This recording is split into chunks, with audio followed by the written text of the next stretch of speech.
In this video, we're going to run through 7 steps to get professional results on your Facebook Lives.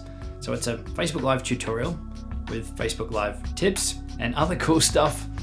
Cue the intro.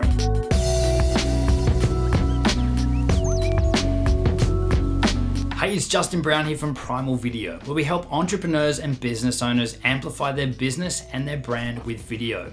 If you're new here, then make sure you click that big subscribe button, and all the links to everything we mentioned in this video, you can find linked in the description box below. So let's jump into it. Facebook Live is an awesome tool for growing and engaging an audience. And with some very simple tips and some very quick pre-live stream preparation, you can easily get professional results. So we're going to run through 7 steps to help you do just that. But as we're going through, don't get too excited with any one specific tip and jump off and try to implement it straight away. We're giving you a process here with tips along the way that you can implement for your next live stream. And I'm also going to share my #1 tool for getting more viewers on your shiny new professional looking Facebook live stream. And while we're going through, make sure you let us know in the comments what your #1 tip is for maximizing results when going live on Facebook. All right, so first off, before you go live, there's a few things that you need to do. #1 is to plan your content. So what you'll want for that is a simple structure of everything that you're going to cover, or everything that you want to cover in your live stream. So your structure will have things like a hook, which is before the introduction. This is the thing that hooks your viewer to stick around for your live. You'll also then want an introduction, so talk about the things that you're going to cover in the video. Then you can jump into the actual content itself. After you've delivered the content, be sure to have a recap or a summary to summarize everything that you've given them, and then a call to action, which is the next step that you want your viewers to take after your Facebook Live has finished. So that's a really simple structure, not just for your Facebook Lives, but also for your videos as well. #2 is to pick a location. Now you want to pick a location that matches your videos that you're actually creating. You want somewhere that's quiet, somewhere that's out of the way. You don't want to be getting distracted or interrupted while you're actually live. You've all seen that video where the little kid walks in during a live stream. You don't want that to happen for you. So try and pick somewhere out of the way, somewhere that is quiet with as little environmental variables as possible. So that's things like light changing outside, or clouds coming over, trucks or planes making a heap of noise. You want to try and pick somewhere nice and quiet where you can just focus on delivering the content. You also want to make sure that you're not picking a location that is distracting for your viewers. You want your viewers to focus on you and the content you're delivering, not being distracted with what's going on behind you. Step #3 is to test your internet before you go live. It's a really good idea to at least have an understanding of how good or how bad your internet is. So if you head over to speedtest.net, or you can download the app for your iPhone or for your Android device and run a speed test for the internet connection that you're connected to. The most important thing that you're looking for here is that #1, that the internet you've got is stable and that little speed test isn't bouncing around all over the place, but also you want to focus on your upload speed. So your upload speed is what's important here, not so much your download speed. And you want to make sure that ideally you've got at least 2 to 2.5 megabits per second upload. If you've got 2 to 2.5 megabits per second upload, then that will be enough for Facebook Live. But you do need to be aware of other people that are sharing the same internet connection. If you're on an office Wi-Fi or work connection, other people may start downloading files and kill your internet for you. So you want to run a few tests, not just one. Run a few, ideally 15 to 20 minutes before, then a few minutes out as well, so that you can really get an understanding of where your internet speed is at. Now, if your internet speed is less than 2 to 2.5 megabits per second, then you've got 2 options. You can either try to find a different connection or a different location, or to use LTE instead of Wi-Fi, or use your mobile data, or you could still go live with the connection that you have, but just be aware that you might have some issues. And what I would do in that circumstance is, if I'm going to go live and I know that the internet speed isn't 100%, then one of the very first things I would do when I am live is to let my viewers know that we may be experiencing a problem because you're not sure how good the internet is in that location. So at least that expectation has been met in case there's any issues with your stream. Then obviously if you're running your speed test and you've got higher than 2.5 megabits per second upload, then you shouldn't have any issues at all. Step #4 is to get everything set up. So this means setting up your camera, setting up your tripod. If you're going to be using a tripod, make sure everything is stable, everything is at the correct height, that you've got your audio and your light and everything set up ready to go for your Facebook live stream. Now, obviously this is going to depend if you're using a camera, if you're using your phone, or if you're just using your laptop and a webcam to go live. And there is obviously different recommended gear for the different scenarios, but I will link up in the cards now to some of our recommended gear for going live on Facebook Live from your smartphone. Simple things like having a portable microphone and a mini tripod so that you're getting the phone out of your hands and into a stable position. And that's really important no matter what type of video or live you're creating.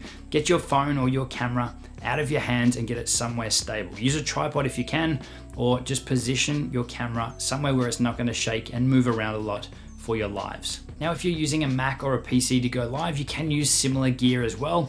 And you can either just use your Facebook browser to go live, or you can use software like Ecamm or XSplit, vMix, OBS, Wirecast. There is a heap of options out there for Facebook Live. I've actually got another video that we've just released, and I'll link that up in the cards as well, covering off a heap of different options for going live on Facebook. But no matter which way you're going live, the important thing is to make sure that everything is set up correctly and how you want it, with as much or as little gear as you have before you go live. You don't want to be tweaking and changing things while you're live. And that leads us right into step number 5, which is to do a test broadcast. So this is where, once you've got everything sorted, press the live button, but make sure that the live broadcast is only going to just you, or that it's a private live.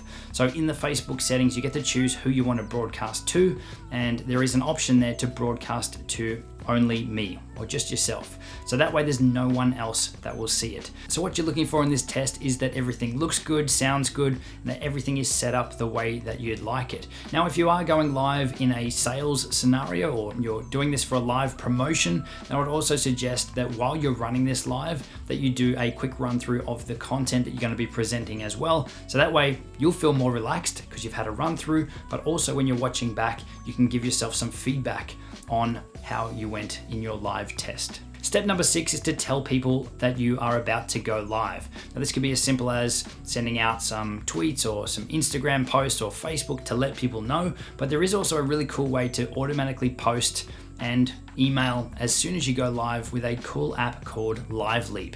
So I'm going to cover that off in a few minutes, but there are some ways to automate that process as well. And step number 7 is to go live. So the first thing you do when you go live should be to deliver the hook. Start talking to people as if you're delivering the content and the video structure that you had planned out. Don't stop to welcome everybody in and start some idle chit chat with people, because that won't fly for the people that are watching the replay. They're going to lose that connection with you. So focus on the hook and then get straight into the content beyond that. While you're live, you also want to make sure that you are making eye contact directly with your viewers, which means looking at the camera lens, not looking off to the side. Your viewers will be able to notice if you're not looking and talking directly to them. So you want to make sure that you're looking directly down your camera lens so that you're making that eye contact and that deep connection with your viewers. Now, it's likely that while you're live, you'll also want to interact with your audience, but it's really important here to try and batch all your live interactions into certain areas of your live stream. You definitely don't want to break the content that you're delivering or the key teachings and learnings for your viewers with you dropping off and saying hi to someone as they come in, or answering a comment immediately. So for some live streams, it could be that you break every few minutes throughout, or in some cases you might want to save it all until the end of your video to do some interacting or some live Q&A. However you decide to do it, make sure you let your viewers know how it's going to work and when you're going to be answering their questions and when you're going to be covering off the content as well. And also be aware of anything that changes audio-wise in your live stream as well. So if you are filming outside and a big truck pulled up next to you, then you might be able to pick up and move to another location while you're still live and presenting and interacting, so that your viewers can actually still hear what you're saying instead of having it drowned out by a truck or some other noise. And the last thing to remember while you're live is to have fun with your live stream. If you're not having fun, then it's going to be very difficult for your viewers to engage with you and have fun as well. So it all comes down to you. Have fun with your live streams and your viewers will enjoy it too.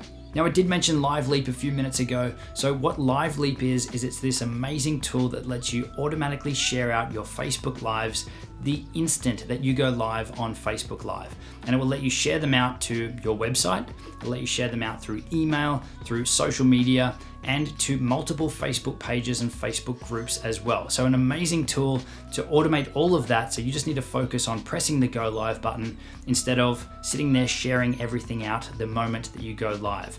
One of the biggest things that I hate to watch on a Facebook Live is you join, you're the first one to join, or you join immediately when the Facebook Live happens and they make you wait. They say, oh, yep, we'll start in a minute. I'm just gonna share this out.